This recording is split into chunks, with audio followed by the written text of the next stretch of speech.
अस्सलाम वालेकुम दोस्तों, आप देख रहे हैं नाइन स्पोर्ट्स। कल जो मुकाबला खेला गया है न्यूजीलैंड का मुकाबला इंडिया, ओहो क्या कहना है इस गेम के। और जिस स्पीड से ये गेम चला है, लग ऐसा रहा था कि बस किसी भी साइड ये गेम जा सकता है। और जिस तरह से फाइट बैक दिखाई है न्यूजीलैंड ने, जितनी तारीफ की जाए कम है न्यूजीलैंड की। शानदार ब्रेसबैन की इनिंग, तूफ़ानी इनिंग, और एक टाइम तो बिल्कुल होश उड़ा दिए थे इंडियंस, तमाम बॉलर्स के, तमाम फील्डर्स के। लेकिन अनफॉर्चुनेटली वो मैच नहीं जीत सका न्यूजीलैंड। लेकिन जितनी तारीफ़ की जाए यहाँ पे दोनों टीम्स की, जिस तरह का मुकाबला देखने को मिला है यहाँ पे कल, बहुत कम ओडीआई इसमें अब इस तरह से मुकाबले देखने को मिलते हैं, क्योंकि T20 की जिस तरह से बहार है हर तरफ। लेकिन ये जिस तरह से हाई स्कोरिंग मैच गया है, इंतहाई ज़बरदस्त रहा। इस मैच की बात करें तो शर्मा जी के लड़के ने टॉस जीता। जी हाँ बिल्कुल, रोहित शर्मा की बात हो रही है। और पहले खुद डिसाइड किया बैटिंग करने के लिए, और जिस तरह से बैटिंग का आगाज़ किया रोहित शर्मा ने और शुभमन गिल ने, लग ऐसी रहा था कि किसी और ही मूड में आए हैं आज ये दोनों बल्लेबाज बैटिंग करने के लिए। ये धुआंधार आगाज़ था इंडिया का यहाँ पे। लेकिन 60 रन पे जब यहाँ पे रोहित शर्मा की विकेट गिरी है, तो फिर उसके बाद एक दफ़ा फिर फॉर्म में आई न्यूजीलैंड की टीम। और जिस तरह से फिर बैक टू बैक यहाँ पे विकेटें लेनी शुरू की न्यूजीलैंड ने। लेकिन शुभमन गिल यहाँ पे जिस तरह की बैटिंग कर रहे थे, और जिस तरह से एक उनका चांस भी मिला मेरे ख्याल से 42 या 48 रन पे, एक इंतहाई आसान स्टम्प यहाँ पे छोड़ दिया था टीम के कप्तान टॉम लैथम ने मिचेल सैंटनर की बॉल पे। और यहाँ से फिर मुड़ के नहीं देखा शुभमन गिल ने, और डबल सेंचुरी यहाँ पे अपनी करियर की पहली बना डाली। अभी ईशान किशन की डबल सेंचुरी से इंडिया नहीं निकला था, यहाँ पे एक और शुभमन गिल ने डबल सेंचुरी बना के ये प्रूफ किया है कि किस तरह का टैलेंट है इंडिया के पास। और ख़ासकर इस एज के अंदर जब ये खिलाड़ी इस तरह की डबल सेंचुरी बना रहे हैं, इसकी जितनी तारीफ़ की जाए यहाँ पे कम है। क्योंकि हमारे अगर खिलाड़ियों की बात की जाए तो सिर्फ इस 70-80 करने के बाद ऐसा लगता है कि बस इनकी सांसें ख़त्म होती जा रही हैं जिस्म से। और लेकिन ये जिस तरह की इनिंग खेल रहे हैं 50 ओवर की क्रिकेट के अंदर, ओहो बहुत ही शानदार है। और इस मैच में शुभमन गिल ने ना सिर्फ डबल सेंचुरी करने का एजाज़ हासिल किया, बल्कि सबसे कम उम्र तरीन खिलाड़ी का भी एजाज़ हासिल कर लिया है शुभमन गिल ने। और डबल सेंचुरी करके जिस तरह की बैटिंग रही है शुभमन गिल की, और ख़ासकर आखिरी के ओवर्स में जिस तरह से भुरता निकाला है यहाँ पे न्यूजीलैंड के तमाम बॉलर्स का, मतलब सिर्फ इस बात से अंदाज़ा लगाएं कि ओपनिंग करने आया है ये बैट्समैन, और आखिरी ओवर में ये आउट होके जा रहा है। 50 ओवर खेलना वनडे के अंदर, बाकी जिस तरह का स्टेमिना चाहिए, जिस तरह के स्किल्स चाहिए, वो यहाँ पे सीखने से ताल्लुक़ रखता है तमाम नए खिलाड़ियों के लिए। जिस तरह का स्ट्रोक प्ले का मुजाहरा किया यहाँ पे शुभमन गिल ने, और जिस तरह के शॉट्स यहाँ पे विकेट के चारों तरफ खेले हैं। और हैदराबाद क्रिकेट स्टेडियम ठीक है, बाउंड्री से बिल्कुल छोटी थी, लेकिन आसान नहीं है डबल सेंचुरी करना वनडे के अंदर। और जिस तरह का टेम्परामेंट शो किया यहाँ पे। और सबसे मज़े की बात यह है कि 349 रन यहाँ पे इंडिया ने किए हैं। और अगर बाकी अब स्कोर कार्ड देखा जाए तो रोहित शर्मा 34 सबसे हाईएस्ट इसके बाद स्कोर है। उसके बाद शुभमन गिल का 208 रन सबसे टॉप पे रहा यहाँ पे। हालांकि विराट कोहली सिर्फ 8 रन बना सके, ईशान किशन 5 रन, स्काई जो कि भुरकस निकाल के रख देते हैं T20 में, वो भी सिर्फ 31 रन बना सके। लेकिन हार्दिक पांड्या के साथ जिस तरह से फिर यहाँ पे पार्टनरशिप एक दफ़ा फिर कायम की थी शुभमन गिल ने, हार्दिक पांड्या भी एक अजीब व गरीब आउट करार दिए गए। कुछ समझ में नहीं आया, वो बोल्ड हुए या स्टम्प किए, लेकिन थर्ड एम्पायर ने उनको बोल्ड आउट दिया यहाँ पे। लेकिन यह थर्ड एम्पायर का डिसीजन एक अजीब व गरीब डिसीजन था, क्योंकि ये रिप्ले में जिस तरह से दिखाया जा रहा था तो विकेट तो बॉल पे लगी नहीं थी, ग्लव्स पे डाउट आ रहा था कि ग्लव्स की वजह से बैल गिरी हैं। लेकिन बहरहाल अगर यहाँ पे इंडिया की बैटिंग की बात की जाए तो इंतहाई बड़ा पहाड़ जैसा स्कोर 349 रन का टारगेट यहाँ पे दिया न्यूजीलैंड को।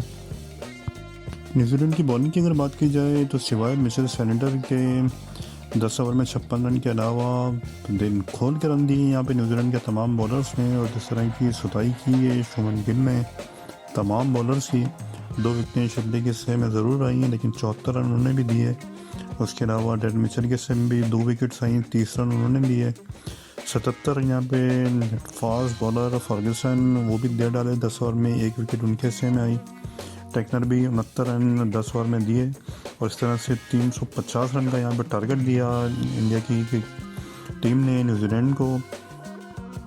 इसके बाद न्यूजीलैंड ने जब इस टारगेट का जवाब देने के लिए मैदान में उतरी तो एक पहाड़ जैसा स्कोर उनके सामने था, लेकिन आगाज़ बिल्कुल भी अच्छा नहीं हो सका और सिर्फ 28 रन पे हमें पहले विकेट गिरी कॉनवे की सूरत में, जो कि सिर्फ 10 रन यहाँ पे बना सके। और फिर जिस तरह से बैक टू बैक यहाँ पे न्यूजीलैंड की विकेटें गिरती चली जा रही थी, लग ऐसी रहा था कि ये इंतहाई बड़ी शिकस्त एक दफ़ा फिर यहाँ पे देने जा रहा है इंडिया न्यूजीलैंड को। और यहाँ पे सिर्फ क्योंकि 131 रन पे 6 खिलाड़ी यहाँ पे न्यूजीलैंड के आउट हो चुके थे और किसी सूरत मैच बचता हुआ नज़र नहीं आ रहा था न्यूजीलैंड की तरफ से, जिसमें फिनेलन की विकेट रही जो कि सिर्फ 40 रन बना सके। शार्दुल ठाकुर ने उनको आउट किया, उसके बाद कॉनवे मोहम्मद सिराज ने उनकी विकेट ली, वो भी सिर्फ 10 रन बना सके। निकलस सिर्फ 18 रन की इनिंग खेल सके, बोल्ड किया यहाँ पे कुलदीप यादव ने उनको। इसके अलावा डेरन मिचेल सिर्फ 9 रन बना सके। एलबीडब्ल्यू आउट हुए यहाँ पे कुलदीप यादव की बॉल पे। कप्तान टॉम लेथम वो भी कोई बड़ी इनिंग नहीं खेल सके, सिर्फ 24 रन तक उनकी इनिंग महदूद रही। एक दफ़ा फिर कामयाब बॉलर मोहम्मद सिराज रहे। इसके अलावा फिलिप्स वो भी सिर्फ 11 रन बना सके। मशमी ने शानदार डिलीवरी पर उनको भी बोल्ड किया। लेकिन इस वन साइड मैच में जब जान डाली है, जब आए बैट्समैन न्यूजीलैंड की तरफ से ब्रेसवेल और सेंटनर, और जब ये शानदार इन्होंने दोनों ने बैटिंग करना शुरू की और जिस तरह से ये मैच टर्न आउट होना शुरू हुआ है यहाँ पे, उसकी तो तारीफ़ के लिए शायद अल्फाज ही ना मिले। क्योंकि जब 131 रन पे छठी विकेट यहाँ पे न्यूजीलैंड की गिरी है तो उसके बाद ये दोनों बैट्समैन 293 रन तक ले गए स्कोर को और एक ज़बरदस्त यहाँ पे पार्टनरशिप कायम की। और ख़ासकर ब्रेसवेल तो जिस मूड में यहाँ पे लग रहे थे, और जब इंडियन बॉलर्स के परखच्चे उड़ाने शुरू किए ब्रेसवेल ने और सेटनर ने मिल के, तो यहाँ पे एक दफ़ा फिर मैच टर्न होता हुआ नज़र आया है। और यहाँ पे अब इंडियन फील्डर्स के कप्तान रोहित शर्मा के भी हाथ पैर फूलने शुरू हो चुके थे। खासकर ब्रेसवेल 140 रन की इंतहाई धुआंधार इनिंग खेली सिर्फ 78 बॉल पे, जिसमें 12 चौके 10 छक्के यहाँ पे शामिल थे।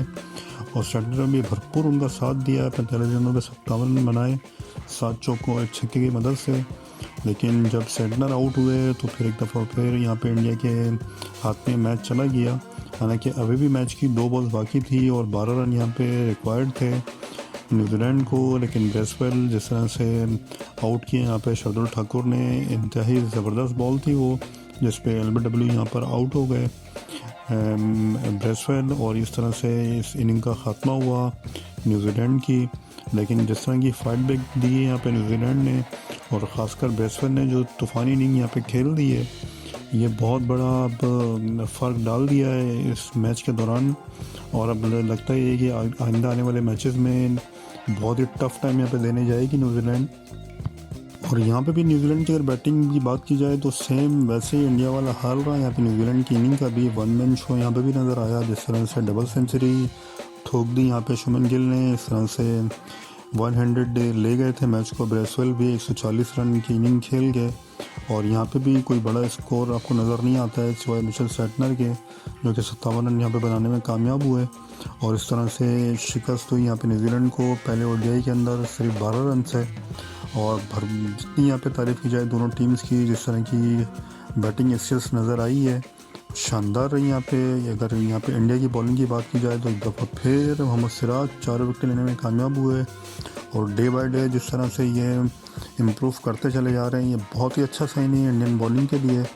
उसके अलावा शमी काफ़ी एक्सपेंसिव रहे, 69 रन दिए 10 ओवर में, 1 विकेट उनके हिस्से में भी आई। कुलदीप यादव अच्छी बॉलिंग यहाँ पे की, 2 विकेट उनके भी हिस्से में आई। शार्दुल ठाकुर भी 2 विकेट लेने में कामयाब हुए। लेकिन हार्दिक पांड्या की जिस तरह से ठुकाई की यहाँ पे ब्रेसवेल ने, 7 ओवर में 70 रन दिए उन्होंने, 1 विकेट उनके हिस्से में ज़रूर आई यहाँ पे। और इस तरह से पहला मैच जीत के 1-0 की बढ़तरी यहाँ पे ले ली है इंडिया ने। अब बाकी दोनों मैचेस में देखते हैं किस तरह की परफॉर्मेंस आती है दोनों टीम के दरमियान में, इसका इंतज़ार रहेगा। उम्मीद है आज आपको वीडियो ज़रूर पसंद आई होगी। फिर इस चैनल को लाइक कीजिए, शेयर कीजिए, सब्सक्राइब ज़रूर कीजिए।